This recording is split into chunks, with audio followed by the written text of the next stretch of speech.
नमस्ते बच्चों, my self Jaiswal sir. हम पढ़ रहे हैं class 10th mathematics arithmetic progression. Now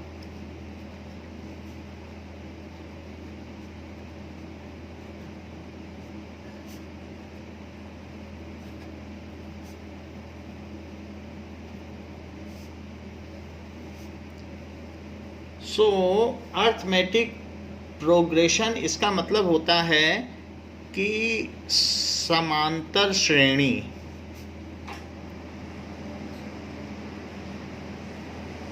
what does it mean by समांतर श्रेणी? समान अंतर। If equal difference is there between any two successive numbers, then such kind of progression is called arithmetic progression. So if इसका मतलब है समान अंतर, equal difference between any two successive number. So if a series of numbers are having any definite pattern, so if a series of numbers are having any definite pattern,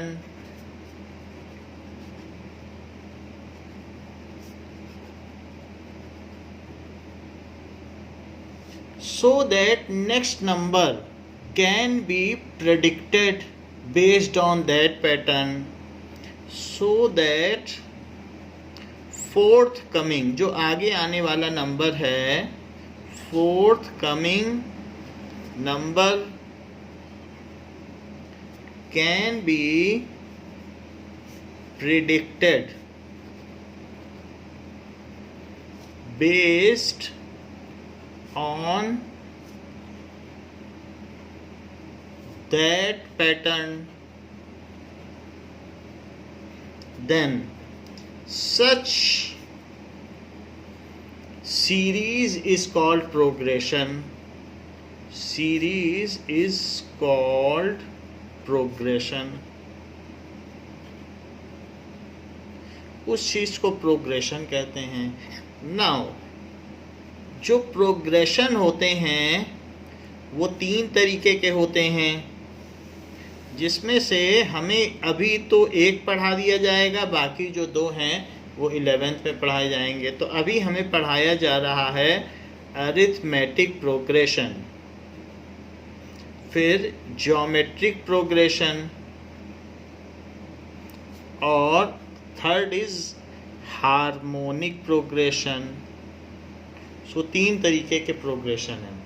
arithmetic progression वो होता है जिसमें जैसे 3, 8, 13, 18 ऐसे चल रहा है। If the difference between any two successive number is same, आप ये देखिए कि 8 - 3 ये हमारी फर्स्ट टर्म है जिसे कि A1 कहा जाएगा, ये सेकंड टर्म है जिसे कि A2 कहा जाएगा, ये थर्ड टर्म है जिसे कि A3 कहा जाएगा, और ये फोर्थ टर्म है कि जिसे A4 कहा जाएगा। और ये चीज़ आगे चलते चलते मान लीजिए इसमें कुछ टर्म्स हैं और n नंबर तक जाएगी तो nth टर्म को an कह दिया जाएगा। ऐसे हम इसमें 5th 6th भी बता सकते हैं। तो जो अरिथमेटिक प्रोग्रेशन होती है, in this the two successive numbers, जैसे कि अगर मैं A2 - A1 करूं, सेकेंड टर्म, A2 का मतलब होता है सेकेंड टर्म। इसका क्या मतलब है? Second term. तो फिर A1 का क्या मतलब हुआ? First term. So second term में से अगर फर्स्ट टर्म को माइनस करूं तो 8 - 3 जो कि 5 है। और अगर मैं थर्ड टर्म में से उसकी पिछली वाली टर्म माइनस करूं, सो दिस इज 13 - 8 जो कि 5 है। और अगर इसी तरीके से मैं करता चला जाऊं और A4 - A3 करूं तो A4 ये है, आप देख लो 18 है। सो दिस इज 18 - 13 जो कि 5 है। सो any two successive numbers have same difference, then such progression is called arithmetic progression and the difference is called common difference. If successive numbers are having same difference, if successive numbers are having same difference, then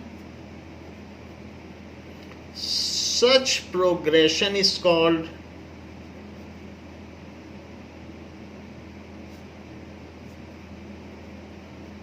arithmetic progression. That is a AP, arithmetic progression. इसका short form AP भी है, तो इसको AP भी कह सकते हैं ये. And the difference is called, क्योंकि सब में वही 5 का डिफरेंस आ रहा है. ये 2 का भी हो सकता है, -1 का भी हो सकता है, कुछ भी हो सकता है, लेकिन जो भी डिफरेंस होगा वो सेम होगा. And the difference is called common difference. And the difference is called common difference.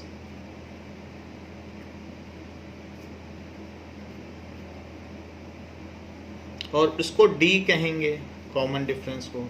ऐसी कई AP बन सकती हैं, जैसे 2, 4, 6, 8, 10 ऐसे भी बन सकती है. ऐसी भी AP बन सकती, इसमें 2 का डिफरेंस है. Next minus previous, any number minus previous number, वही होता है कॉमन डिफरेंस.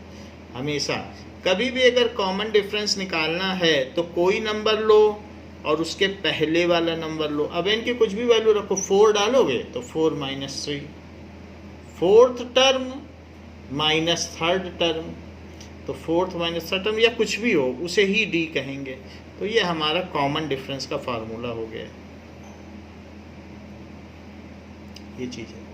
और जो फर्स्ट टर्म है उसको जनरली A भी बोला जाता है. First term is A. अब जैसे ये भी एक AP हो गई, is AP.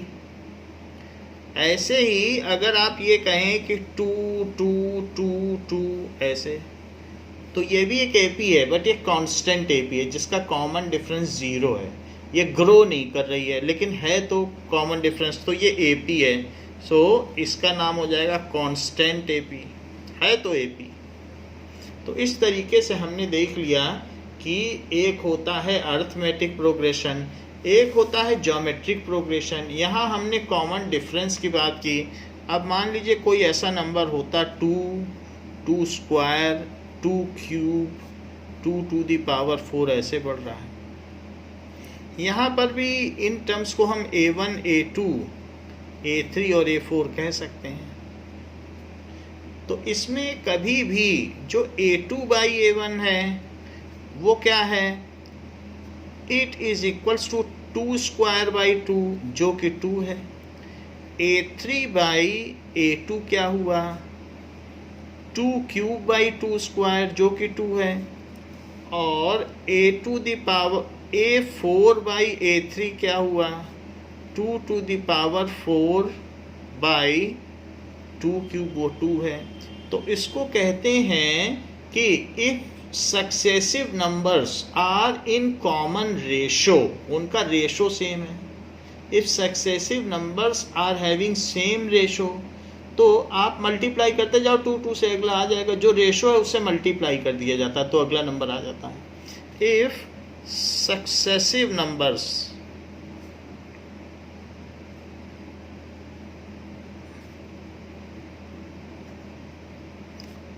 are in same ratio,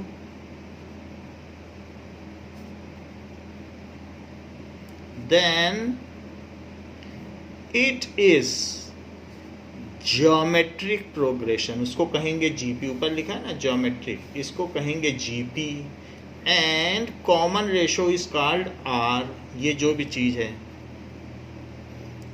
common ratio is called R. जहाँ पर AN और उसके पिछले वाला नंबर जो भी नंबर होगा, यहाँ पर AN और उससे एक पहले वाला, उनका डिफरेंस आर होगा। तो एक हमें एपी हो गई, एक जीपी हो गई, एक और होती, 3 तरीके की सीरीज़ होती है। बेसिकली जान लें, बाकी हम इसके बारे में पढ़ लेंगे।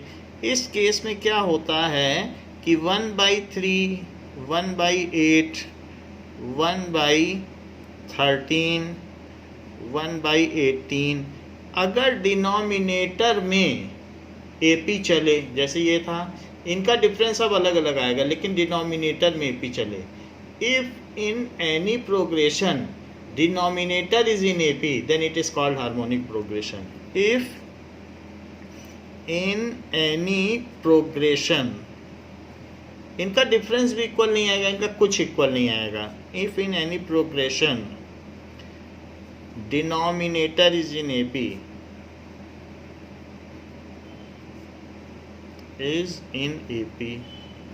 If AP is reciprocated, then it forms harmonic progression HP. Then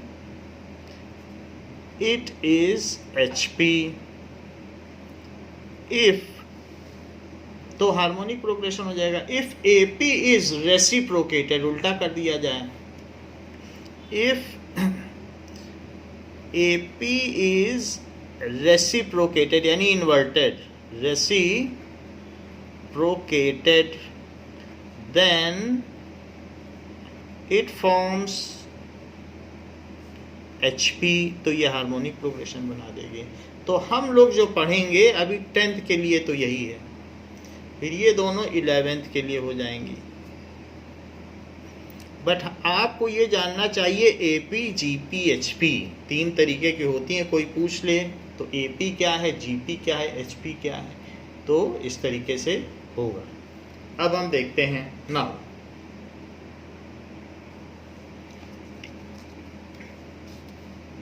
now we will see some examples of AP.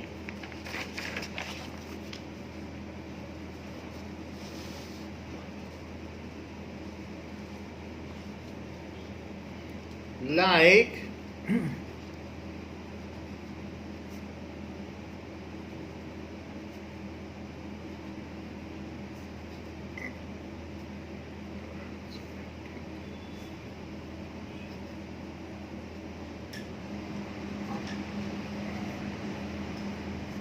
now this is arithmetic progression, इसको आप करेक्ट कर लें, ये ई आएगा यहाँ पर, अर्थमेटिक प्रोग्रेशन।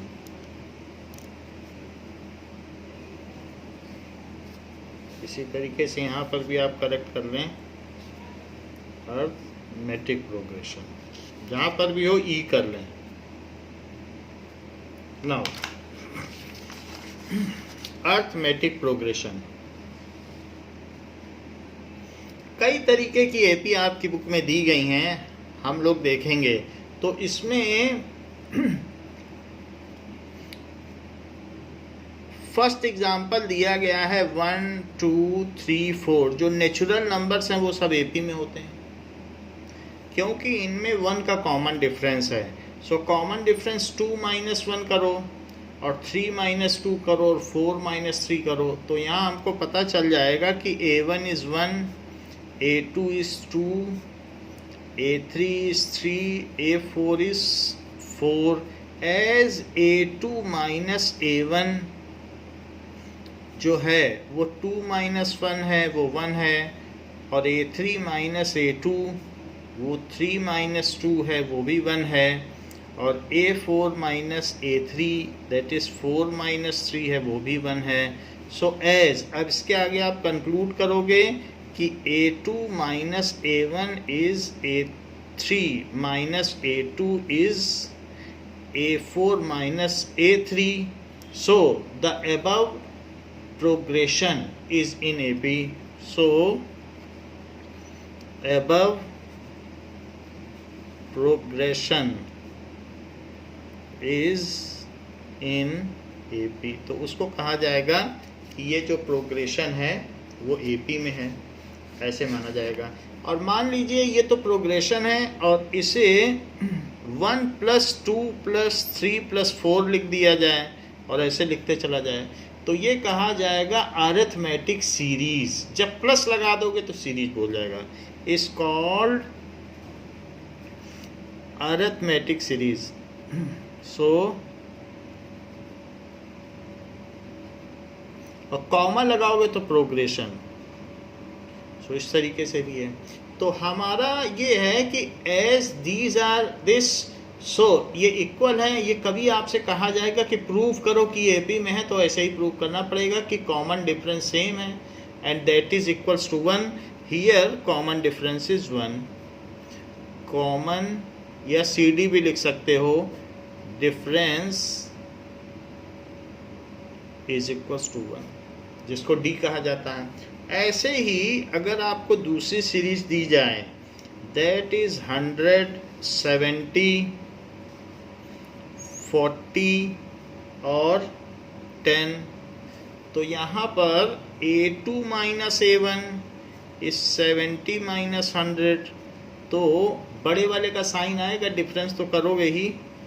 और A3 माइनस A2 इस 40 माइनस 70, तो भी माइनस 30 आ जाएगा। तो यहाँ कहा जा सकता है कि as it is having common difference of minus 30, तो यहाँ माइनस 30 का है, और A4 minus A3 is 10 minus 40 is equals to minus 30। तो as A2 minus A1 is A3 minus A2 is equals to A4 minus A3 is equals to minus 30 is equals to D. So इतना लिख देना काफ़ी है। So अब यहाँ comma लगा के 3 डॉट भी लगाने हैं।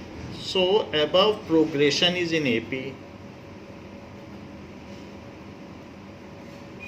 is AP।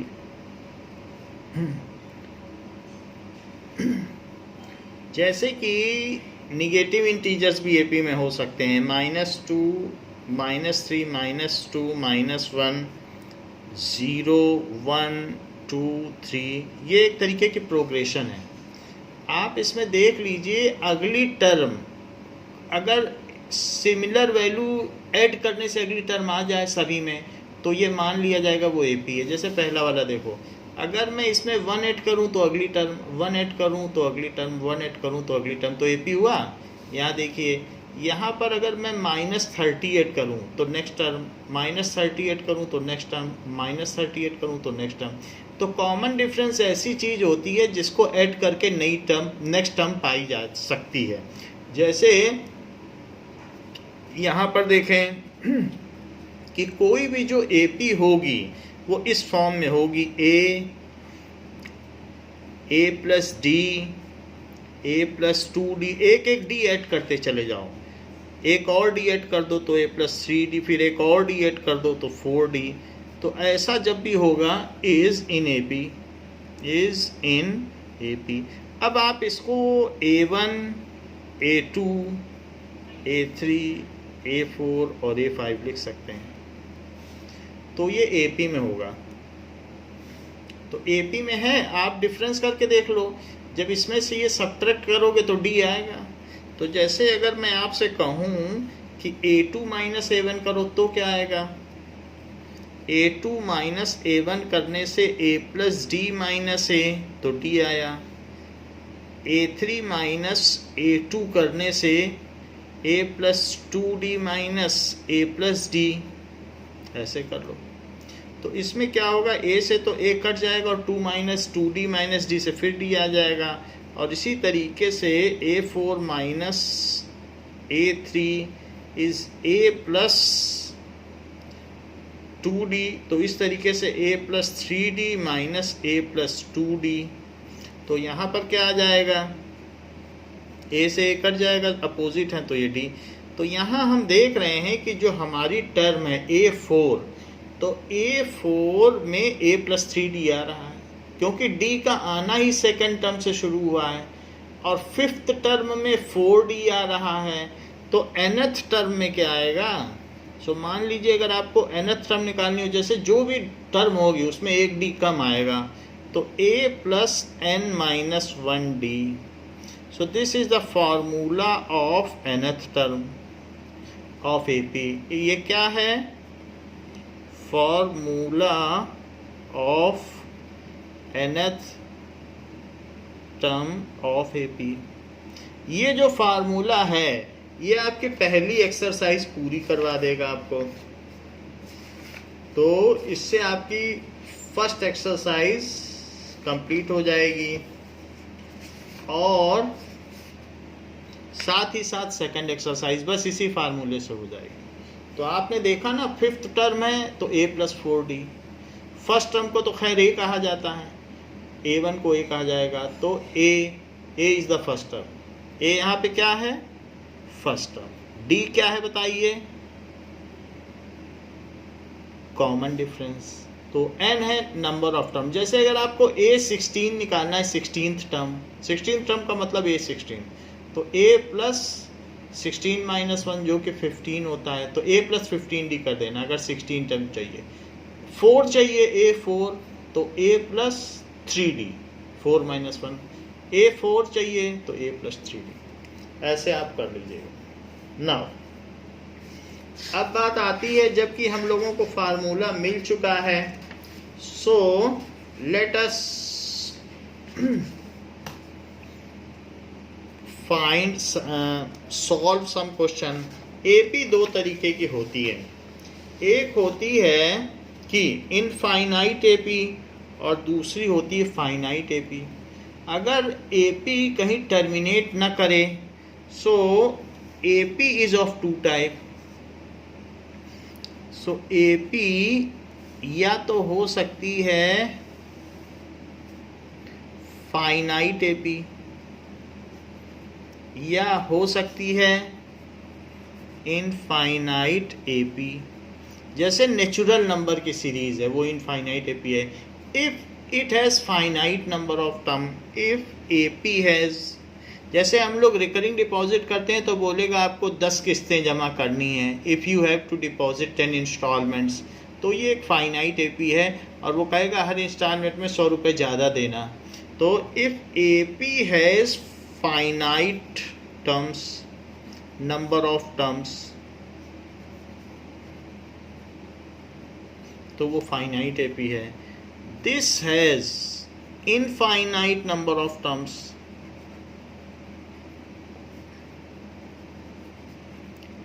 इसमें कैसे पता चले कि कौन सी एपी है? जैसे मैं 1 2 3 लिखूं और ऐसे ऐसे करके 3 डॉट लगा के 10 लिख दूं, तो अब ये फाइनाइट एपी बन गई।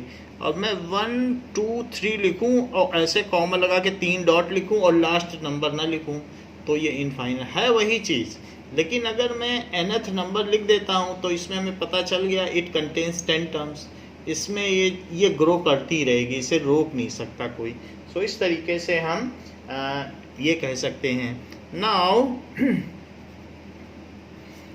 ए प्लस डी, अगर आपको डी पता चल गया है तो डी ऐड करते जाएं। मान लो 1 है ना, डी कॉमन डिफरेंस, 1 ऐड करते जाओ अगली टर्म आ जाएगी।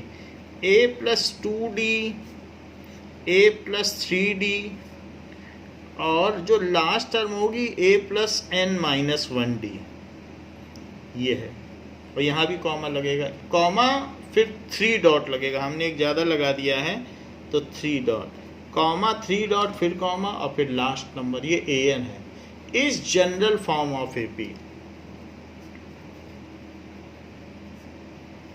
General form of AP with nth term, इसकी जो nth टर्म होगी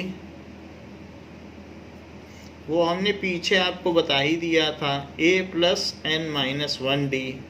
so it is general form of finite AP of n terms. So this it is a finite AP. ये कैसी AP है? जैसे ऊपर मैंने लिखा है finite AP with n terms. जैसे सेकेंड टर्म में 1d आ रहा है, थर्ड टर्म, ये थर्ड है, थर्ड में 2d, तो nth टर्म में n माइनस 1d। तो ये इस तरीके से इसकी जनरल फॉर्म हो गई है। अब देखिए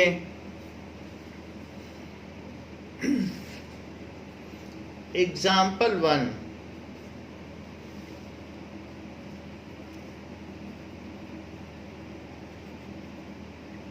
एग्जाम्पल 1 में क्या कहा गया है? फॉर द एपी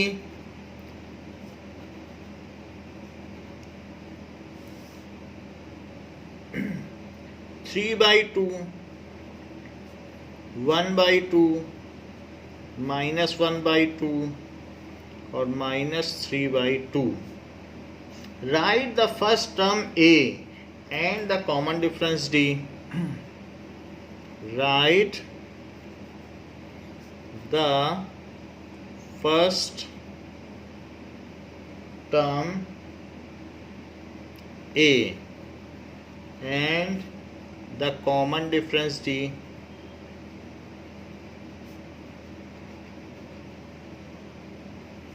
ये चीज आपको लिखनी है। तो ए तो फर्स्ट टर्म होती है, तो ए क्या हो गया?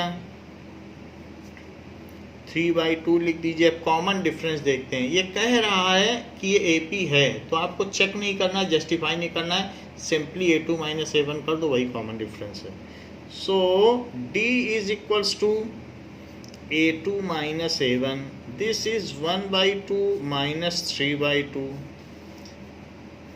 तो ये 1 - 3 जो कि -2/2 है, जो कि -1 है, तो it is -1.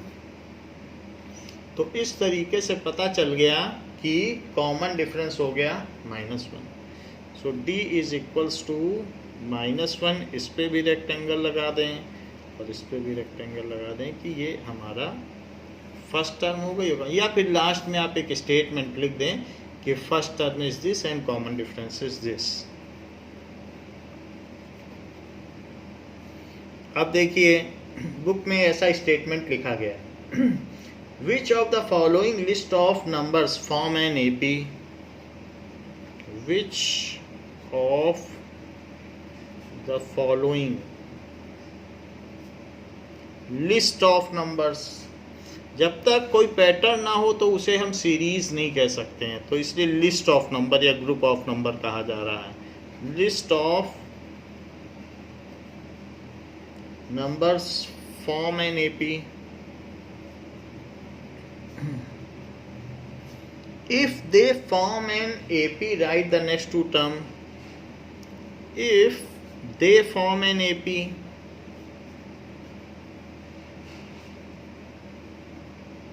write the next two terms.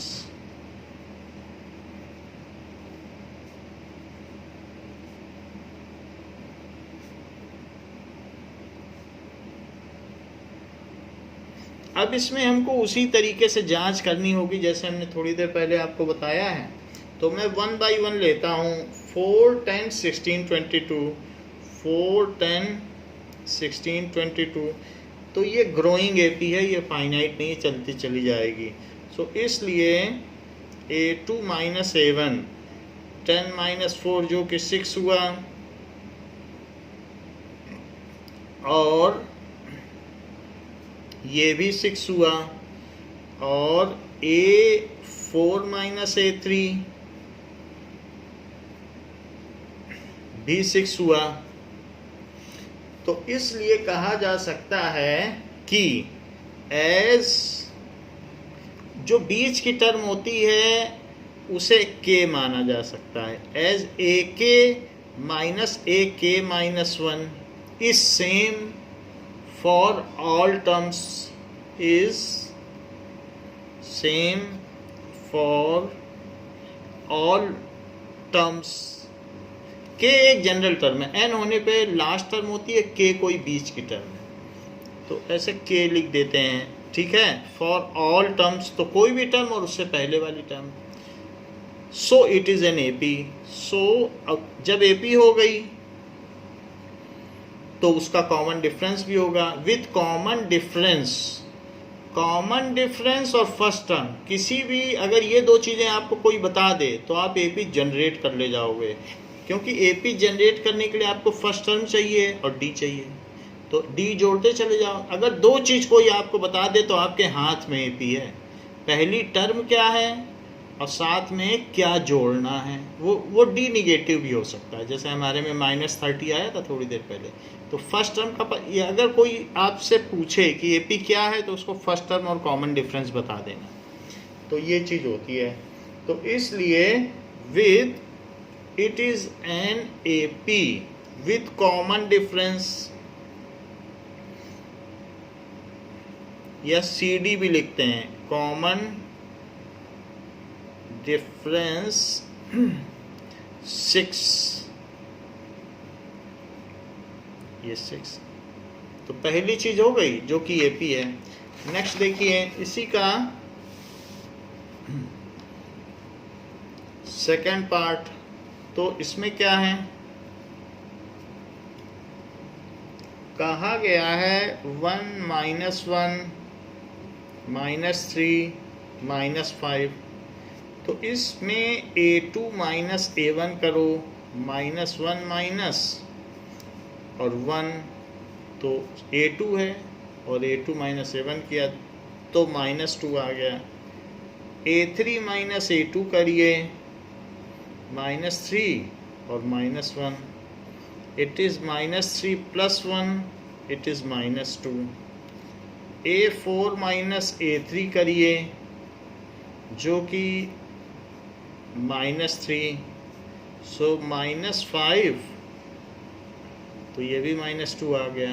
तो एज ए के माइनस ए के -1 is same for all numbers, so above जो भी है ये सीक्वेंस है। अब वो सीक्वेंस होता है, हमने आपको बताया, एक सीक्वेंस है और एक सीरीज़ है। जब प्लस लगा दोगे तो सीरीज़ है और नहीं लगाओगे तो सीक्वेंस या प्रोग्रेशन कहते हैं। अबव सीक्वेंस उसको कह सकते हो progression, is in AP with, अगर एपी बता रहे हो तो कॉमन डिफरेंस बताना होगा, विद कॉमन डिफरेंस -2। और ये एक इनफाइनाइट एपी है क्योंकि ये आगे इसका लास्ट नंबर दिया नहीं गया है। देखिए -2 2 -2 2 -2, एक इस तरीके की भी सीरीज दी गई है। तो A2 माइनस A1 इस 2 -2 जो कि 4 है, और A3 माइनस A2 इज, ये A3 है third term, so -2 -2 it is -4, जबकि A4 माइनस A3 क्या है, तो फोर्थ टर्म 2 है, सो 2 -2, फोर्थ में से तीसरी घटाओ, सो दिस इज 4। तो हमें यही पता चल गया, इन्हीं दोनों में अनाउंस कर सकते हैं, इसकी ज़रूरत ही नहीं थी। तो हम कह सकते हैं as A2 minus A1 is not equal to A3 minus A2, so above sequence तो है, कुछ न कुछ पैटर्न इसमें है, so above sequence is not in AP, above sequence is not in AP, ऐसा है। तो कुछ ऐसे मिक्स्ड सीक्वेंस भी होते हैं, तो वो मिक्स्ड सीक्वेंस फिबोनाची सीक्वेंस भी होते हैं। वो जैसे जैसे हम हायर क्लास में जाएंगे, हमने तो आपको बेसिक 3 चीज़ें बताई हैं, AP GP HP, लेकिन और भी आगे सीक्वेंस होंगे, वो बड़ी क्लास में आप देखेंगे। तो ये उनमें से एक सीक्वेंस है, क्योंकि हम अगला नंबर प्रेडिक्ट कर सकते हैं। अगर हम नेक्स्ट नंबर प्रेडिक्ट कर सकते हैं तो वो एक सीक्वेंस है, लेकिन वो जो सीक्वेंस है वो हमारा अर्थमेटिक नहीं है। Above progression is not in AP, so ये चीज़ है। सीक्वेंस तो लग रहा है। फोर्थ, नाउ 1 1 1 2 2 2 3 3 3, ये चीज़ है। तो ऐसे चलता चला जा रहा है।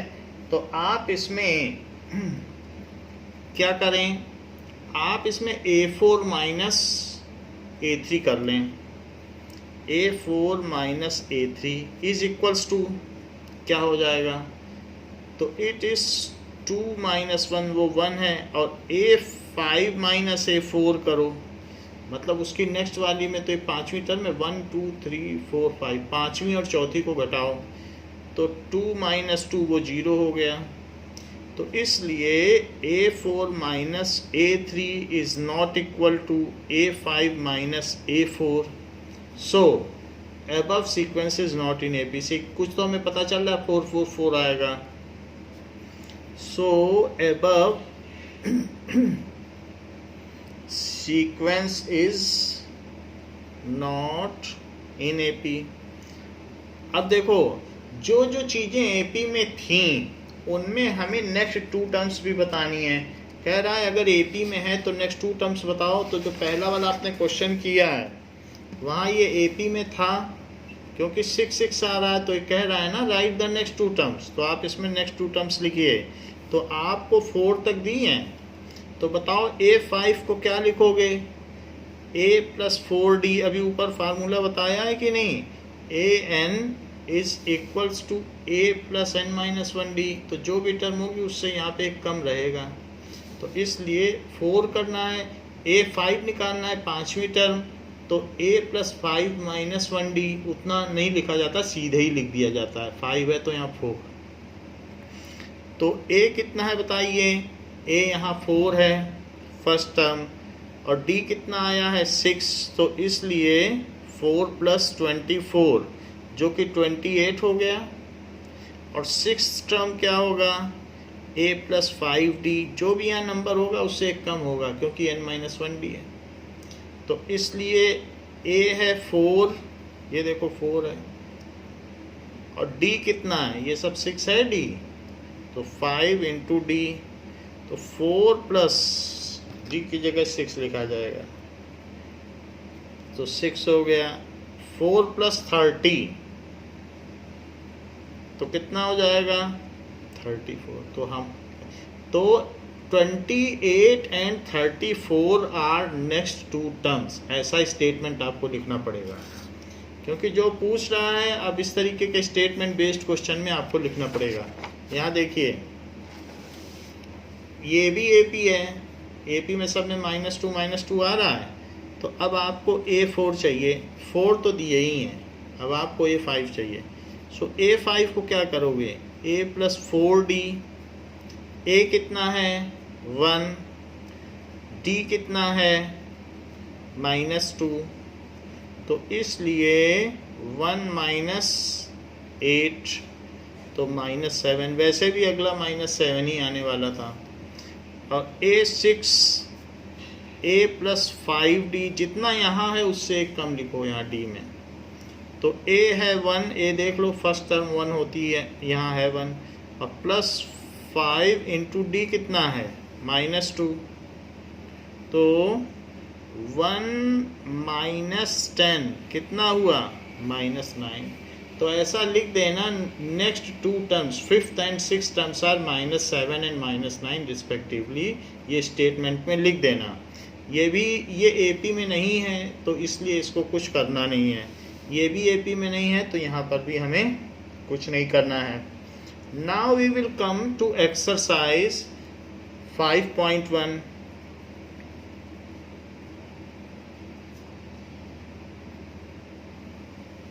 एक्सरसाइज 5.1 देखिए। फर्स्ट क्वेश्चन में कहा गया है in which of the following situation does the list of number involve make an AP in which of the following it forms AP। किसमें AP बनेगी, तो पहली सिचुएशन दी जा रही है the taxi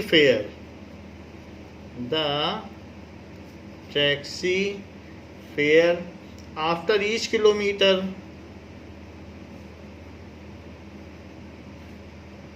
where when the fare is rupees 15, when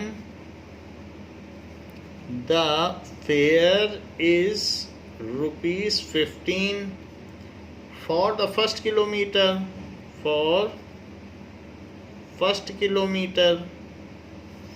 and rupees 8 for each additional kilometer, for each additional kilometre. इस तरीके का एक क्वेश्चन हम लोगों ने किया हुआ है, 9th में भी किया हुआ है और पहले भी किया हुआ है इसके पहले वाली एक्सरसाइज में। तो पहले किलोमीटर का 15 रुपये लगता है, उसके बाद जितना चलोगे तो 8 रुपीज़ लगेगा। सो इस तरीके से जो फेयर है, so late A1, A2, A3 represents the number of kilometers traveled. Let A1, A2, A3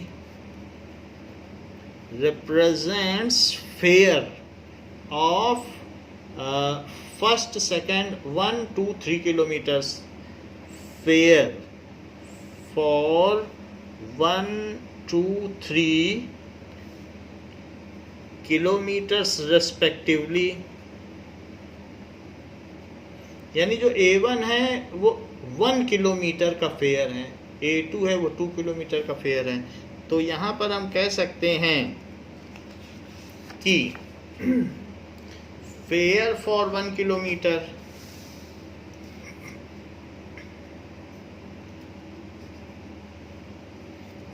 fair for 1 kilometre, अगर 1 ही किलोमीटर चलोगे तो वो आपसे ₹15 ले लेगा।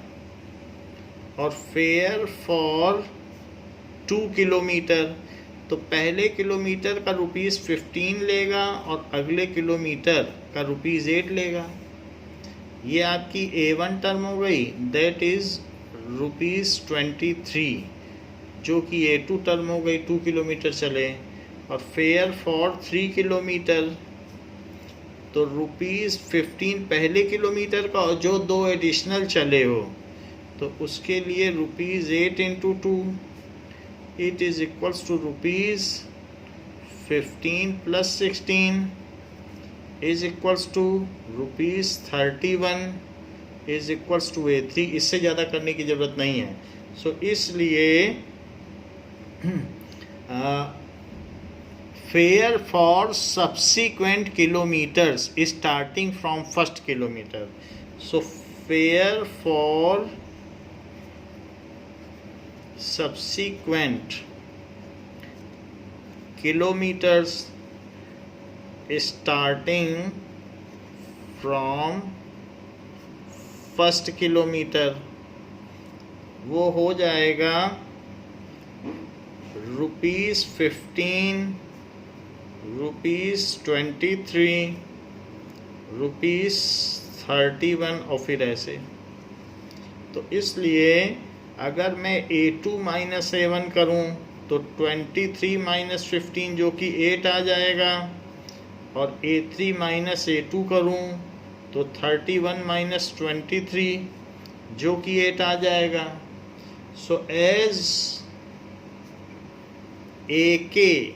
AK जहाँ एक जनरल टर्म है, बीच की कोई भी, और AK - 1 उससे पिछली वाली टर्म। अब K को 3 रखोगे तो यहाँ 2 रख दोगे। इस सेम फॉर ऑल टर्म्स, ये बुक का ही लैंग्वेज है, same for all terms. So the above situation forms AP, above situation forms AP। जब AP लिखोगे with common difference,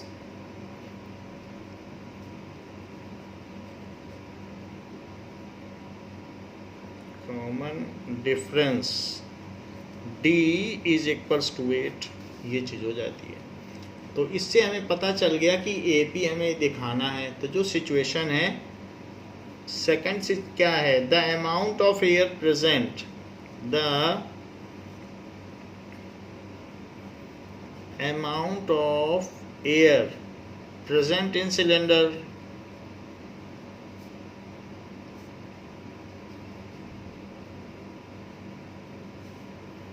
when a vacuum pump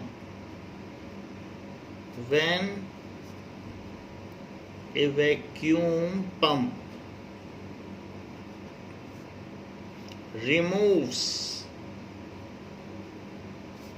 1/4 of the air remaining in the cylinder, 1/4 of the air remaining in the cylinder,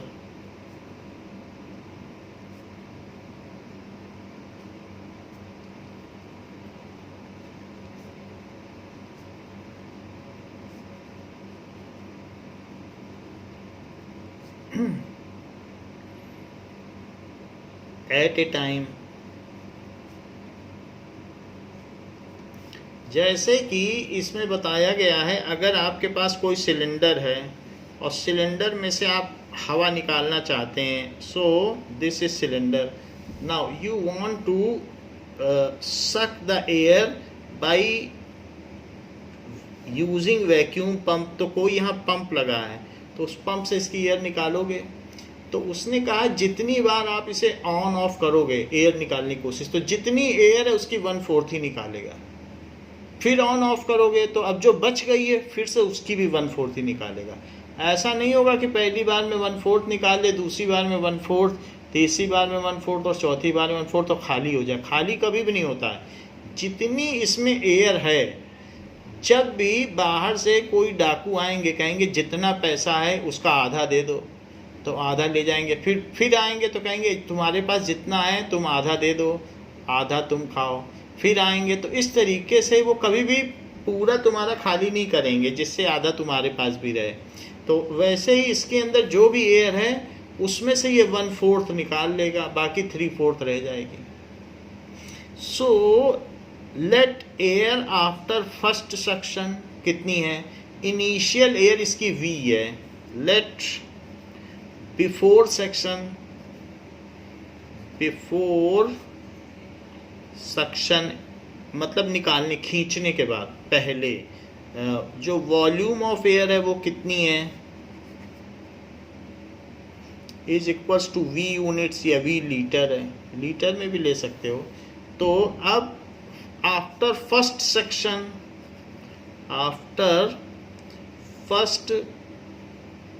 suction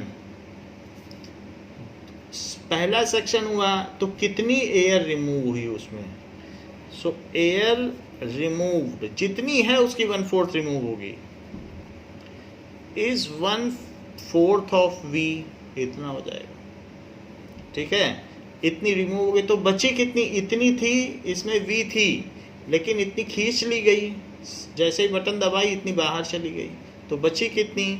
सो वो remaining air के बारे में series पूछ रहा है, the air remaining की सीरीज बताओ। So remaining air after first suction is equals to V minus V/4, ये V/4 ही है, तो it is equals to V minus V/4 है। एलसीएम ले लो तो इधर 4V आ जाएगा और ये V आ जाएगा। एलसीएम ले लिया इसी का, नीचे 4 लिखा और एलसीएम ले लिया। सो इट इज 3V/4। तो ये जो है इसे हम फर्स्ट टर्म कहेंगे, क्योंकि फर्स्ट सेक्शन के बाद आफ्टर ईच सेक्शन, तो ये 3V/4 है।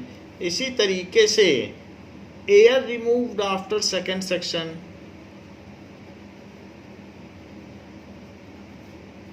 आफ्टर सेकेंड सक्शन, एक बार फिर से हमने ऑन कर दिया वैक्यूम पंप को, तो जितनी एयर बची है उसकी 1/4 फिर निकाल लेगा। 1/4 ऑफ 3V/4, उसमें से भी 1/4 निकाल लेगा, तो दैट इज 3V/16। कितनी निकाल लेगा? 3V/16। तो इतनी थी और इतनी खर्च हो गई, निकाल ली है उसने, बाहर निकाल ली, तो अब बची कितनी? So that is air remaining after second section. तो जितनी खर्च हो गई उसे माइनस कर दो, उतनी बाहर निकल गई, इतनी थी एक सेक्शन के बाद, 3/4 थी और उसमें से 1/4 और चली गई। After second section it is 3v/4 और -3v/16, ये रिमूव्ड एयर है और ये बची थी फर्स्ट सेक्शन के बाद। आपने लिखा ना remaining air after first section is 3v/4, ये पहली टर्म हो गई। और ये जो सेकंड सेक्शन है ये A2 बोली जाएगी, सेकंड सेक्शन ये, लेकिन इसका एलसीएम लेना पड़ेगा। तो ऐसा करते हैं 3v/4 कॉमन ले लेते हैं, 3v/4 कॉमन ले लो तो यहाँ 1 बचेगा, 1 - 1/4, 1 - 1/4 को हम एलसीएम ले सकते हैं। तो अगर 1 - 1/4 का एलसीएम लोगे तो 3/4 आ जाएगा। तो इट कम्स एज 9v/4, 4 × 16, या ये कहा जा सकता है 3/4 का स्क्वायर इंटू v। ये A2 टर्म हो गई। और A1 टर्म क्या थी? 3/4v, और A2 क्या है? 3/4 का स्क्वायर v। सिमिलरली A3 क्या हो जाएगी? अगर हम A3 निकालना चाहें तो भाई सेकेंड टर्म में स्क्वायर आ रहा है तो थर्ड टर्म में क्या होगा? सिमिलरली A3 विल बी 3/4 का cube v। So the progression is, progression is 3/4v और 3/4 स्क्वायर v और 3/4 cube v, where each term represents the air remaining after each section starting from first section, where successive term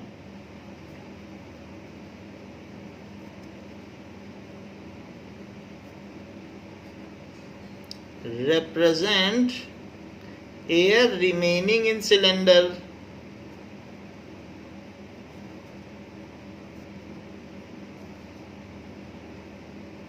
after each section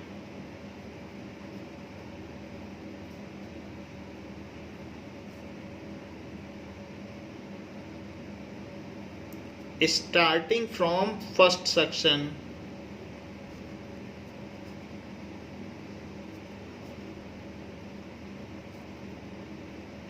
वैसे आपको देखने से लग गया होगा कि एक जीपी है, ज्योमेट्रिक प्रोग्रेशन, क्योंकि पहली टर्म फिर उसमें अगर आप डिवाइड करोगे 3/4 3/4 हर टर्म में आएगा। तो इससे इसमें डिवाइड करोगे 3/4, इससे इसमें करोगे 3/4, वो उसका कॉमन रेशो हो जाएगा। फिर भी जब हमारे पास टर्म आ गई हैं तो मैं A2 - A1 करके देखूं और A3 - A2 क्या वो सेम आ रहे हैं। सो let us try for it now. A2 - A1 करो। So A2 - A1 it is equals to 9/16v और -3/4v। सो देखते हैं क्या आता है। अगर मैं 3/4 कॉमन ले लूं और v भी कॉमन ले लूं तो यहाँ पर 3/4 बचेगा और -1 बचेगा, जो कि 3/4v और एलसीएम लेने पर ये 3 - 4 है, तो 3/4v और -1/4 जो कि -3v/16 आया है। ये तो A2 - A1 आया है। अब मुझे A3 - A2 देख लेना चाहिए। दैट इज 3/4 का क्यूब v -3/4 का स्क्वायर v, जो कि अगर मैं 3/4 का स्क्वायर और v कॉमन ले लूं तो हमारे पास ब्रैकेट में यहाँ सिर्फ 3/4 बचेगा और -1 बचेगा। हमने यहाँ पर भी सब्ट्रैक्ट किया था तो अंदर -1/4 आ गया था। तो 3²/4 को तो मैं 9/16 लिख देता हूँ और अंदर -1/4 आ ही जाएगा, तो ये -9/64V। तो हम यहाँ देखते हैं कि जो A2 - A1 है वो A3 - A2 के इक्वल नहीं है, क्योंकि ये दोनों इक्वल नहीं हैं। सो A2 - A1 is not equal to A3 - A2. So given progression is not in AP. Actually it is in GP. अगर हम डिवाइड करेंगे सक्सेसिव टर्म्स को तो सेम रेशो आएगा 3/4. So above progression is not in AP. Progression is not in AP. बस इतना ही लिखना है। तो थर्ड क्वेश्चन कहा गया है the cost of digging a well after every metre of digging, the cost of digging a well after every meter of digging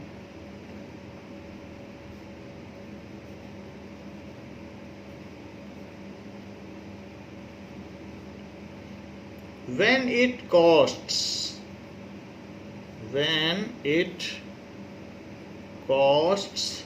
₹150 for the first meter,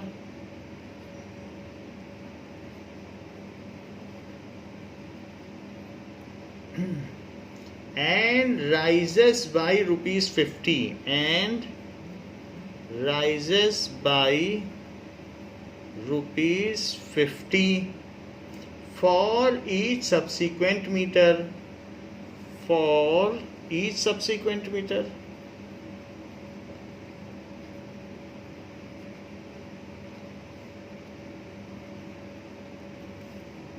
तो पहला मीटर डिग करने में 150 रुपये लगेगा, क्योंकि जो लिथोस्फीयर के सबसे ऊपर की सरफेस है वो बहुत हार्ड होगी, फिर उसके नीचे सॉफ्ट मिट्टी आ जाती है, फिर खोदते चले जाओ। तो वो कह रहा है कि 1 मीटर की खुदाई का, पहले मीटर की खुदाई का 150 रुपये है, फिर जितना भी खुदवा लो 50 रुपये पर मीटर डिग और एक्स्ट्रा करवाते चले जाओ। 10 मीटर का गड्ढा करवाओगे तो फर्स्ट मीटर का 150 और बाकी 9 मीटर का इस रेट से लगेगा, ऐसा कहा जा रहा है। सो इसलिए अब हम देखेंगे कि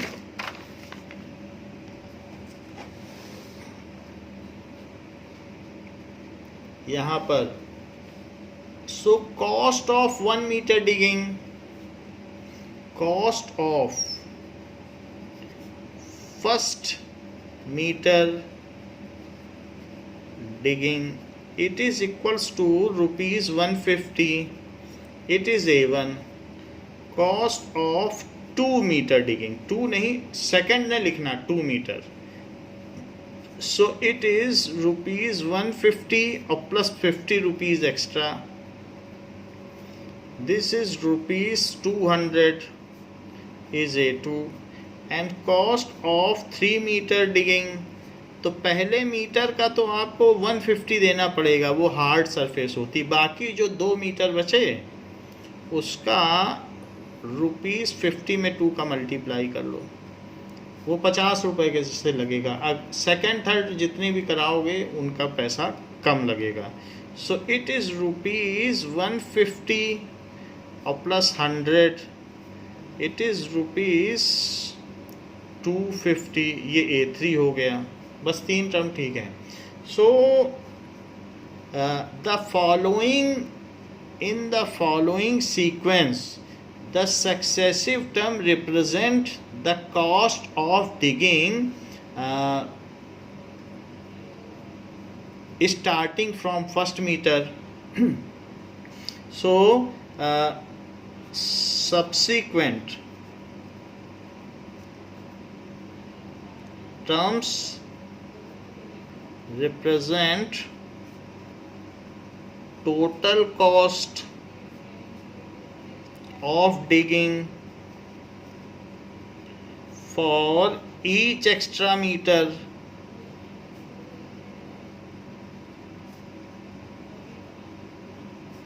starting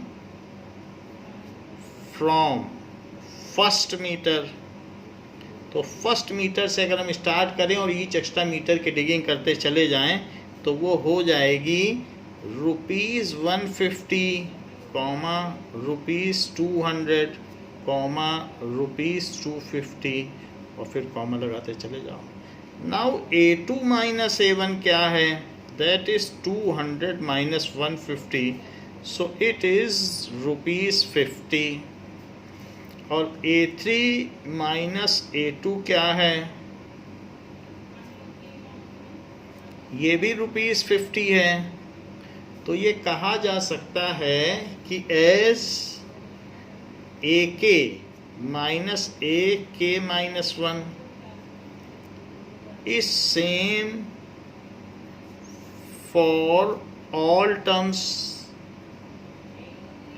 So above sequence या progression, so above progression जो भी उपरोक्त दी गई श्रेणी है वो समांतर श्रेणी है, is arithmetic progression with common difference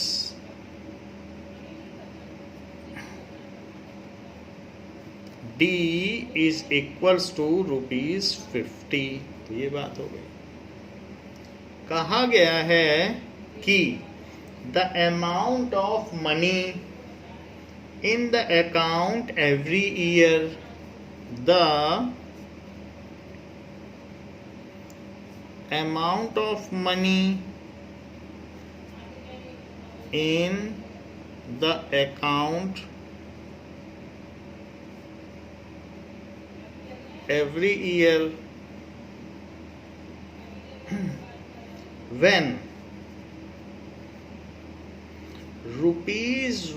₹10,000 is deposited, ₹10,000 is deposited at compound interest,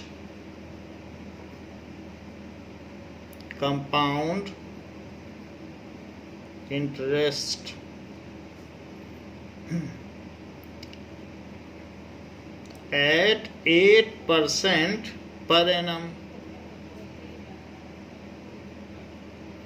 तो ये चीज़ कही गई है कि मान लीजिए कि अगर हम 10,000 रुपये जमा करते हैं तो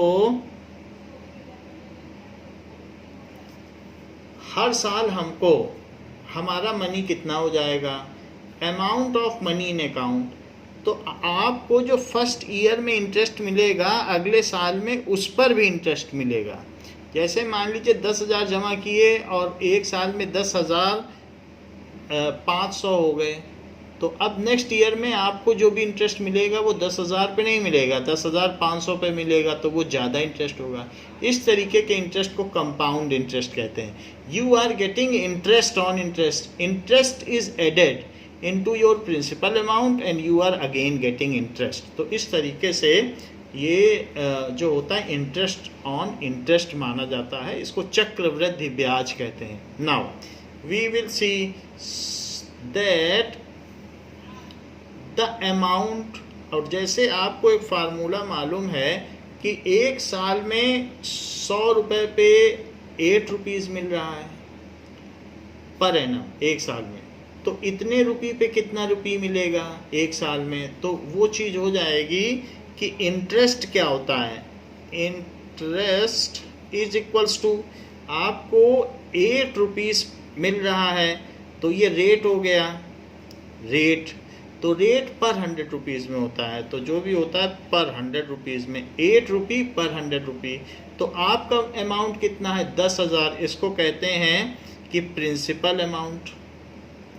और अगर मान लीजिए अगर आप उसे कई साल के लिए रखेंगे, 10 साल 15 साल के लिए, तो 15 से मल्टीप्लाई होता है। ये तो सिंपल इंटरेस्ट का फार्मूला है।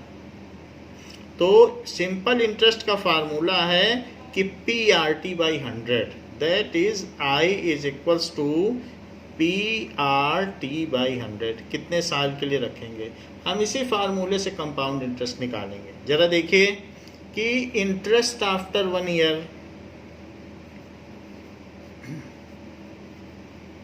इंटरेस्ट आफ्टर 1 ईयर, तो 1 साल के बाद कितना आपको इंटरेस्ट मिल जाएगा, यहाँ से देख लें। 1 साल के बाद आपको आपका अमाउंट कितना है 10,000, रेट क्या है 8, और कितने साल के डाला 1 साल के लिए डाला, और अपॉन 100, तो ये कट गया और आपको 800 रुपीज़ का इंटरेस्ट मिल गया। सो आफ्टर 1 ईयर आपका जो प्रिंसिपल अमाउंट है वो कितना हो गया, आफ्टर 1 ईयर प्रिंसिपल अमाउंट, तो अमाउंट इज जो भी आपका अमाउंट है वो कितना है, उसे हम ए टर्म मानेंगे क्योंकि क्वेश्चन में कहा गया amount after every year. So after 1 year amount is कितना हो जाएगा 10,000, तो आपने डाला ही था, और 800 का इंटरेस्ट भी आपने पा लिया, ये सब आपके अकाउंट में जुड़ गया। नाउ यू आर 10,800, ये आपके अकाउंट में हो गया। यही A1 टर्म बनी, तो इस टर्म को कहेंगे A1 टर्म, क्योंकि हर साल के बाद जो अमाउंट है। अब अगले साल देखिए, सो नाउ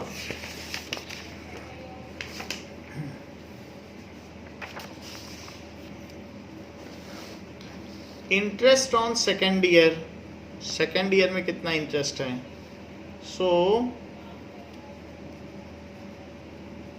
इंटरेस्ट ऑन सिर्फ सेकेंड ईयर के लिए,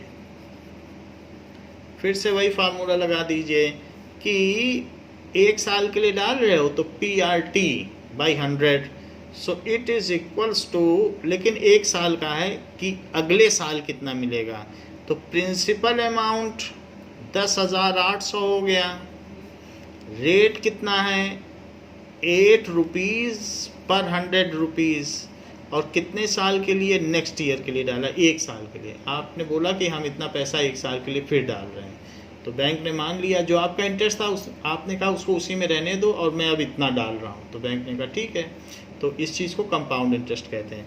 तो अब ये ज़रा देखिए, सो 100 ये कट गया, और 8 8 जा 64 और 8 1 जा 8, तो इट इज़ 864, इतना पैसा हो गया। सो अमाउंट आफ्टर 2 ईयर क्या हो गया, आफ्टर 2 ईयर, तो पहले साल के बाद आपके पास 10,800 रुपये था और इतना इंटरेस्ट आपने और कमा लिया, तो अब ये भी तो जोड़िए 864, सो इन सबको जोड़ेंगे तो 8 8 जा 16, तो 11664, इतना रुपीज़ हो गया, यही A2 कहा जाएगा। सो अमाउंट जो हो गया सेकेंड ईयर के बाद ये A2 हो गया। अब ज़रा देखिए इस पैसे पे आपको थर्ड ईयर पे ब्याज मिलेगा, so interest after third year, interest after ठीक है थर्ड ईयर, तो 1 साल के लिए आपने डाला, सो इतना पैसा डाला और 8% इंटरेस्ट पे डाला और 1 साल के लिए डाला। नाउ अब ये 2 0 से कट के तो 116.64 इंटू 8, तो कितना हो जाएगा 8 4 जा 32, 8 6 जा 48, तो 51, और 8 6 जा 48 प्लस 5 53, 8 1 जा 8, तो 5 13, और 8 1 जा 8 और 9, तो इस तरीके से 8 1 जा 8, तो ये कितना हो गया, दैट इज 2 डिजिट पहले डेसिमल लगेगा, तो यहाँ डेसिमल लगा दीजिए, इतना आपको इंटरेस्ट मिल गया 933.12। तो 3 साल के बाद अब पैसा क्या होगा? So amount after 3 year, after 3 years, इसे A3 कहा जाएगा। इट इज़ 11,664 तो पहले ही था, और 933.12 आपने और कमा लिया, तो इन सबको जोड़ दो। 0.12 तो ऐसे ही लिखो, और 437 और 639 और 6 और 9 15 और 1 तो 2 और 1 इतना हो गया, तो इतना हो गया।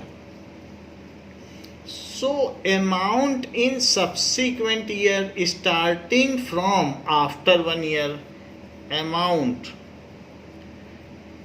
in account, जो भी आपका अकाउंट है, in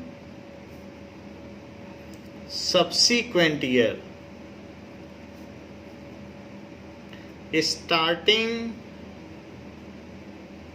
from after 1 year, तो 1 ईयर के बाद से अगर हम स्टार्ट करें तो वो क्या होगा? तो सबसे पहले साल के बाद आपका कितना अमाउंट था? तो पहले साल के बाद आपका अमाउंट 10,800 रुपये था। तो इट इज़ 1 साल के बाद 10,800 रुपये आपने पा लिए। दूसरे साल के बाद A2 कितना था? That is 11,664, that is 11,664। और फिर थर्ड ईयर में A3 आ गया, सो 12,597.12। दिखने से तो नहीं लग रहा है कि ये सेम होंगे, फिर भी पता कर लेते हैं। A2 minus A1 is 11,664 minus 10,800, it is 864 आएगा, क्योंकि ऊपर हमने वही जोड़ा था तो ये चीज़ बन गई थी। तो जो भी हो आप डिफरेंस कर लें। 864 A3 minus A2 it is equals to 12,597.12, और माइनस इसको करो 11,664 इट इज़ 933.12, क्योंकि यही हमने ऐड किया था तो बना था। तो इस तरीके से हमने ये देख लिया कि A2 minus A1 is not equal to A3 minus A2। So above progression is not in AP, above progression is not in AP। ये चीज़ हो गई। तो ये बात हो गई कि इस तरीके से होता है। तो मान लीजिए कि ये तो बात हो गई आपको कि AP हो गई। इसकी एक और भी सिचुएशन है जो कंपाउंड इंटरेस्ट है, इंटरेस्ट ऑन इंटरेस्ट, तो उसको हम दूसरी तरीके से भी समझ सकते हैं। जैसे let principal amount, whatever is principal amount is P, rate of interest is R। ये हो गया। तो अब आपको इंटरेस्ट आफ्टर 1 ईयर क्या होगा?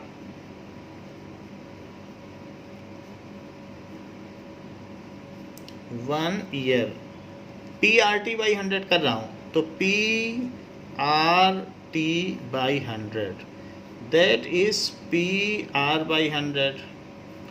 So amount after 1 year, amount after 1 year, it is P तो प्रिंसिपल था ही, और इतना इंटरेस्ट आपने और कमा लिया। सो P अगर कॉमन ले लिया जाए तो 1 + R/100 आ गया। 1 साल के बाद ये अमाउंट है जिसे मैं A1 कह रहा हूँ।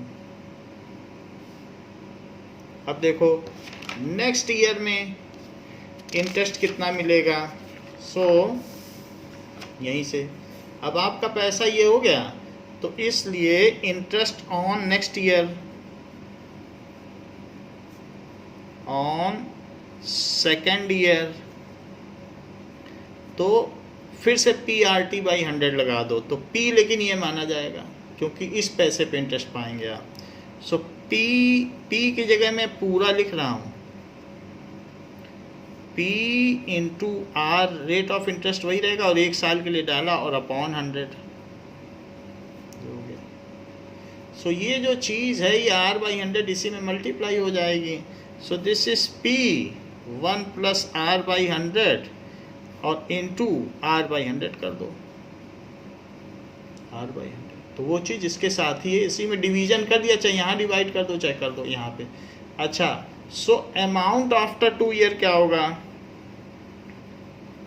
अमाउंट आफ्टर 2 ईयर, तो 1 साल के बाद ये था, अब इंटरेस्ट जोड़ दो।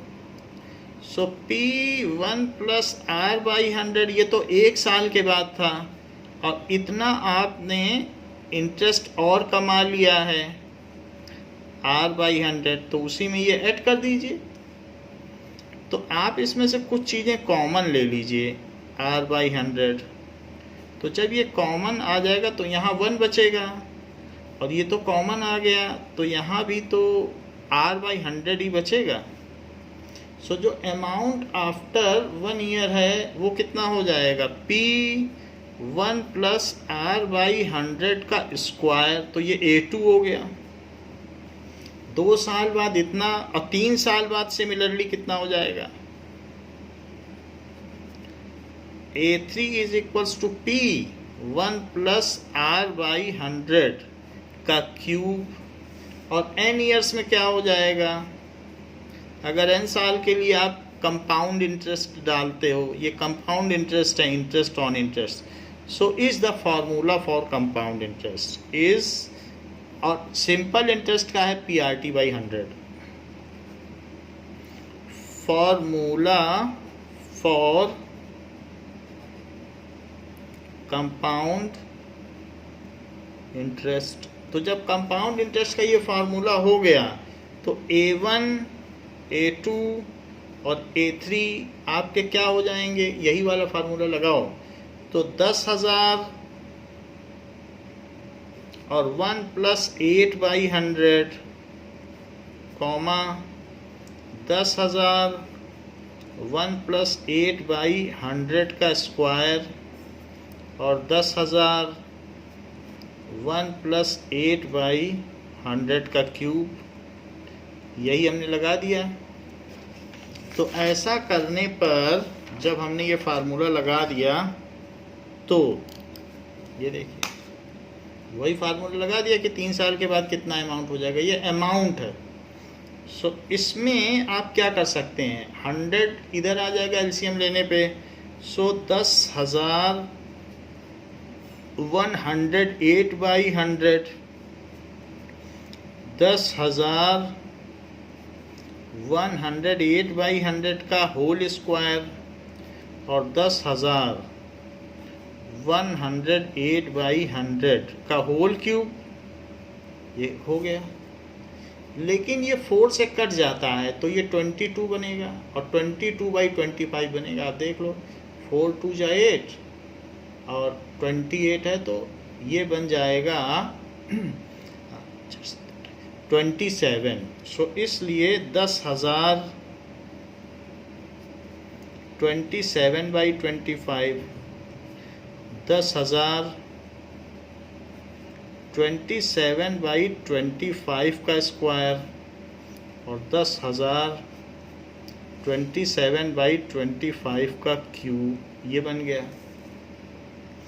अब 25 तो इससे कट जाएगा तो 25 को इससे कट कर दीजिए तो क्या होगा 25 4 और 0 0, 4 से इसका मल्टीप्लाई कर दीजिए 28 और 4 दुनिया 10 और 0 0, ये आ गया। यहाँ क्या करो 10,000 लिखिए इंटू 27 इंटू 27 और बाई 25 इंटू 25। तो पहले 25 से काटिए 400, फिर इसको भी इससे काटिए 25 बन जा 25, 25 6 जा 150। अब इन सब को मल्टीप्लाई कर लीजिएगा और यहाँ पर into 27 into 27 into 27 upon 25 into 25 into 25, तो इससे इसको कट कर दिया तो 400, इससे इसको किया तो 16, अब कुछ नहीं कट होगा, तो इसको भी कैलकुलेट कर लेना। तो यहाँ 10,800 हो जाएगा। इसको जब कैलकुलेट करोगे तो वो चीज़ हो जाएगी 11,664 हो जाएगा। और थर्ड वाले को जब कैलकुलेट करोगे तो दैट इज़ 12,597.12 हो जाएगा। फिर कॉमा लगा के 3 डॉट लगा देना, फिर वो कर लेना। देखो 2 मेथड आपको बता दिए, आप जिससे मर्जी उससे कर सकते हैं। तो बच्चों इस क्लास के लिए इतना ही, अगली क्लास में हम इसके आगे कंटिन्यू करेंगे। थैंक यू बच्चों।